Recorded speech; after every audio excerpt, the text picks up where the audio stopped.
What up, plant friends, and welcome back to another Plant 101. Today I'm going to go ahead and actually show you guys my process when it comes to repotting a plant. Now this one, I just bought it recently. It was like $7, so it's not too bad. Now this one right here is called a red imperial philodendron, and they get pretty big. Now I have a green one, same one, but green instead of uh, the darker green on here, the darker red too. Either way, I like these plants a lot. They get pretty big, and if you take care of them pretty well, the leaf will get twice the size of this. So what I have set up right now is my little planting station here. So this is the pot that I decided to go ahead and pot this plant into. Now typically they don't recommend a pot this big. And when I mean they, it's pretty much all the YouTube, Facebook, any like research that you can do as well. They recommend not potting it into a huge ass pot like this, as it can result in potentially, some transplant shock. But I think we're gonna be fine. I just want to leave it in this one for a while and see how big it can actually grow. And this right here is a 6-inch container, so this is 8. So I think we're gonna make it work. It's just gonna go up by 2 inches. And I'm just gonna make sure that inside the pot is really, really well. I have the pumice that I use. Sorry, I opened the bag a little backwards, but this is pumice, and really it's not too expensive. You can buy it at any nursery or plant store. I think I paid like $7, maybe less than that for this bag itself. But let's get started. So the first thing that I did, like I mentioned, I set up my little plant station. I want to make sure that I don't leave a mess, because typically that's what happens if I don't prepare it very well. So the first thing we did is we went ahead and took off the soil for this plant buddy here. Now, I don't really like incorporating any of the other soil from the nursery if I can prevent it. So I did my best not to disturb the root system, but I just kind of broke them down just a tad bit so I can get most of the dirt out. Now, this is important too, because you want to make sure that when you're starting out a plant, or a new plant in my case, you want to make sure that it has a healthy root system. And that's how you're going to check, is to make sure that as you're breaking the dirt up, does this have good roots? And sure enough, it really does. It has quite a couple that are going to make this plant, it's going to help the plant when it keeps continuing its growth cycle.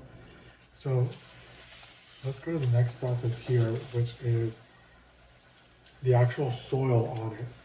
Now, this type of soil, I blend it myself, and I use 3 different type of ingredients. Sometimes it could be an extra one if I feel like it, but it just depends on exactly what I'm potting up and really what I'm looking for. This is more of an airy type of soil mix. In here, it includes Fox Farms, which is a really, really good, in my opinion, it's a really good plant soil. It has bat guano and a couple other things that are just natural fertilizers for this, and it's a good mix. I've used it before, but also there's bigger chunks in here, like way bigger like this, that make it a little bit more airy. So I put Fox Farm soil in here. I also put perlite or pumice. In this one I chose to add pumice and a little bit of perlite, and then orchid bark. And all these you can also buy at a nursery or garden store, whatever's closest to you. So I mix it on my own, and I just make sure that it's equal parts of what I'm looking for. And so this is just my specification of what I like to use with my monsteras, with my philodendrons. And this is a philodendron, so I'm pretty sure it's going to enjoy this type of soil mix. Now, don't freak out. If, for instance, you don't have, for instance, a nursery close by and you can't find Fox Farms, that's just my personal favorite, but I'm pretty sure you can find another soil medium, or as I call it, your base soil. And really all you have to do is just find something that's going to work for you. Now, I know Miracle Grow is a big one that's available like at Walmart. Just be sure that you look at the ingredients behind it, because you don't want, for instance, like a mix that's going to either retain too much moisture or not enough. And that's where you would have to add more ingredients to the soil itself. So I would say, find something that looks and is going to work great for you. I know that not all of us, can just rush down the street, and get your different things there. But let's just go ahead and get started. So I went ahead and I got this situated for us. Now, as I mentioned, I've been doing really well about adding hummus, and I do have a little bit of perlite. The perlite that I got, it's not really my friend at this moment. So I had to go ahead and just finish it all up, and I just have a little bit left. But my intention here is I want to make sure that I cover, I'll show you here. So here's the hole, right? So I'm going to go ahead and cover the hole with the rest of these plants here, and I'll show you how it looks like. We just do this so that it's just a trick that I learned over the years with my own personal plants. But I like to do that because what the pumice does is actually, it does allow the bottom of it to remain some type of moist, and it also prevents it so that the soil won't come out of the bottom of the pot. Now, there's other alternatives that you can use. For instance, I don't recommend a wire mesh, but they do have other mesh type of material that you can cut into a square and place it right above the draining hole. That way you don't lose any soil or any, for instance, like I use pumice, it just works for me, right? But now I'm gonna go ahead and start adding the soil. Really for the pumice, I just want like a 2-inch barrier, maybe 3 inches, depending on how much I have on hand. So I'm gonna go ahead and start throwing in the soil. Now, I always get so like confused / I forget what I'm doing. So I always have gloves on hand just because I don't really want to mess around with some of the additives in the soil. Now, the orchid bark is really what I worry more about. I just don't want to get a splinter, I'm gonna be a baby like that. No splinters here. So I'm gonna put on my gloves before I start mixing more soil into this pot. Now, eventually I'm gonna get the glove on. There we go. So let's go ahead and keep grabbing some more soil. So we just want to make sure that we get to about medium size. So this is what I would consider medium size, or to the medium line essentially. Because now what we want to do is we want to focus on making sure that the root system is adequate enough. And you can tell here that in order to get my goal, I'm gonna have to take out some soil, which is fine. You're just gonna have to eyeball it. And the reason why you wanna do that is, I call it a root check.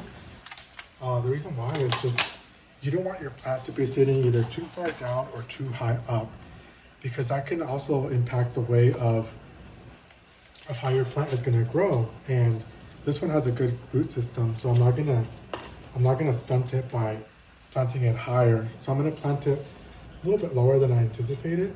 But like I said, the root system is really good on this plant, and I don't really wanna mess with it. All right, so I think I did my best. Here we go. Now, that's perfect. So see, I can still hold it up, and it's not gonna be too excessive where the plant's gonna sit higher than I wanted it. So it's gonna have enough room to dig into that soil and just really start its growing process. Now that I have it in here, I'm gonna start filling it in. And see, this is why I include the garbage bag on here, because if not, you bet you I'm gonna make a bunch of mess, and that's what I'm trying to avoid.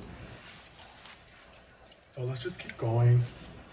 We still have a lot more to fill in, and this side is a little bit easier for me to fill in just because it has everything, has more space essentially, and really I'm looking for any leaves, things of that nature.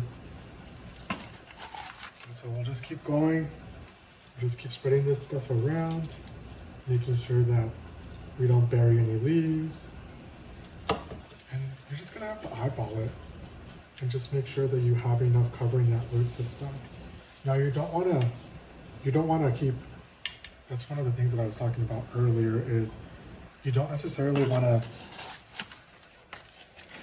keep it too deep, because at that point you also ruin the oxygen that's gonna essentially hit the the roots, and you want it to breathe a little bit. So that's why once we get into the spot we want, we're just gonna eyeball it. Now I haven't been able to clean the leaves on this puppy.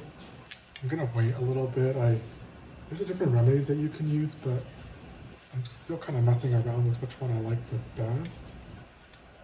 All right. Now, for the most part, I got everything in here covered up, nice and nice.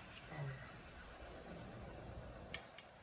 yeah. And just be careful, like don't pat it all the way down, like we're actually applying a lot of pressure, because what that'll do as well is it'll compact the soil, and that's not what we're looking for. We're looking for nice, airy soil that will benefit this philodendron in the long run.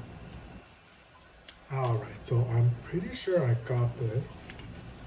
I have the soil spread out very well. And see, there we go. So now that I have it potted, I still leave like about 2 or 3 inches. I don't know if you can see where my finger is, but from here, about 2 or 3 inches down. Let's see if that'll work. There we go. And that allows me to water it without it having to flow all the way up from the top.